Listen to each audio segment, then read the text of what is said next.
झांसी के किले का इतिहास। रानी लक्ष्मीबाई की वीर गाथाओं से भरा है किले का इतिहास। झांसी का किला उत्तर प्रदेश में बंगीरा नामक एक बड़ी पहाड़ी पर स्थित एक किला है। यह 11वीं से 17वीं शताब्दी तक बलवंत नगर झांसी का पुराना नाम में चंदेला राजाओं के गढ़ के रूप में कार्य करता है। झांसी के किले के निर्माण का श्रेय बुंदेला राजपूत प्रमुख और ओरछा राज्य के शासक वीर सिंह देव बुंदेला को 1613 में दिया जाता है। यह बुंदेलों के गढ़ों में से एक है। 1728 में मोहम्मद खान बंगश ने महाराजा छत्रसाल पर हमला किया। पेशवा बाजीराव मुगल सेना को हराने में मदद की। कृतज्ञता के प्रतीक के रूप में महाराजा छत्रसाल ने अपने राज्य का एक हिस्सा, जिसमें झांसी भी शामिल था, पेशवा बाजीराव को दे दिया। 1742 में नरोशंकर को झांसी का सूबेदार बनाया गया। अपने 15 साल के कार्यकाल के दौरान उन्होंने न केवल रणनीतिक रूप में महत्वपूर्ण झांसी किले का विस्तार किया। 1766 से 1769 तक विश्वास राव लक्ष्मण झांसी के सूबेदार रहे। उसके बाद रघुनाथ राव नेवलकर को झांसी का सूबेदार नियुक्त किया गया। वे बहुत ही कुशल प्रशासक थे। उन्होंने राज्य के राजस्व में वृद्धि की और महालक्ष्मी मंदिर तथा रघुनाथ मंदिर दोनों का निर्माण करवाया। शिवराव की मृत्यु के बाद उनके पोते रामचंद्र राव को झांसी का सूबेदार बनाया गया। 1835 में उनकी मृत्यु के साथ ही उनका खराब प्रशासन वाला कार्यकाल समाप्त हो गया। उनके उत्तराधिकारी रघुनाथ राव की मृत्यु 1838 में हुई। उसके बाद ब्रिटिश शासकों ने गंगाधर राव को झांसी का राजा स्वीकार कर लिया। रघुनाथ राव के अकुशल प्रशासन ने झांसी को बहुत खराब वित्तीय स्थिति में डाल दिया। हालांकि उनके बाद राजा गंगाधर राव ने शासन संभाला, जो एक बहुत अच्छे प्रशासक थे।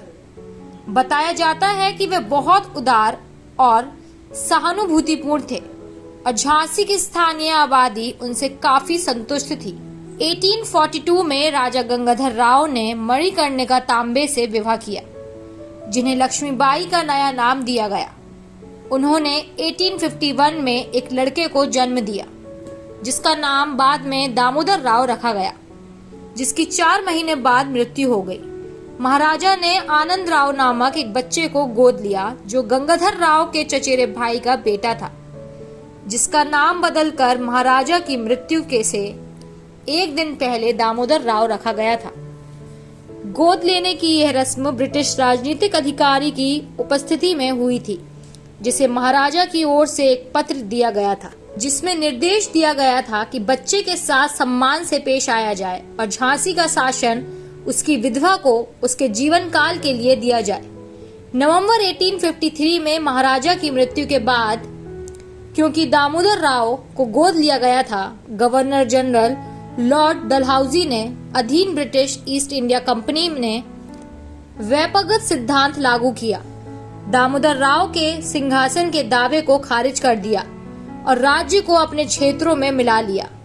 मार्च 1854 में लक्ष्मीबाई को 60,000 रुपए की वार्षिक पेंशन दी गई और महल और किले को छोड़ने का आदेश दिया गया। जून 1857 में विद्रोह भड़क उठा और उसने किले पर नियंत्रण कर लिया और ब्रिटिश ईस्ट इंडिया कंपनी के खिलाफ झांसी की सेना को नेतृत्व किया। मार्च और अप्रैल 1858 में ईस्ट इंडिया कंपनी द्वारा झांसी को घेर लिया गया था और 4 अप्रैल 1858 को कब्जा कर लिया गया था। रानी लक्ष्मीबाई ने बहादुरी से लड़ाई लड़ी। पहले किले से घोड़े पर सवार होकर भागने का साहस किया। 1861 में ब्रिटिश सरकार ने ग्वालियर किले के बदले में झांसी का किला और झांसी शहर ग्वालियर के महाराजा जयाजी राव सिंधिया को दे दिया। लेकिन अंग्रेजों ने 1886 में ग्वालियर राज्य से झांसी को वापस ले लिया गया था। झांसी किला झांसी शहर के मध्य में स्थित है। यह झांसी रेलवे स्टेशन से 3 किलोमीटर दूर है। निकटतम हवाई अड्डा ग्वालियर है, जो झांसी से 103 किलोमीटर दूर है। झांसी संग्रहालय बस स्टॉप पर उतरकर भी किले तक पहुंचा जा सकता है।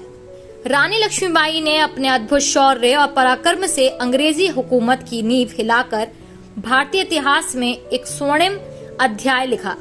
उनके बलिदान व वीर गाथाओं से आज भी समस्त भारतवर्ष में देशभक्ति की भावना जाग उठती है। 1857 की क्रांति की महान वीरांगना रानी लक्ष्मीबाई को कोटि कोटि नमन। सो गाइज, मेरा पहला इन्फॉर्मेशनल वीडियो है जो मैं अपने चैनल पे डाल रही हूँ। मैं ऐसे ही आप लोगों को इंटरेस्टिंग टॉपिक्स की वीडियो बनाकर आप लोगों को देती रहूंगी। चैनल को लाइक और सब्सक्राइब करें।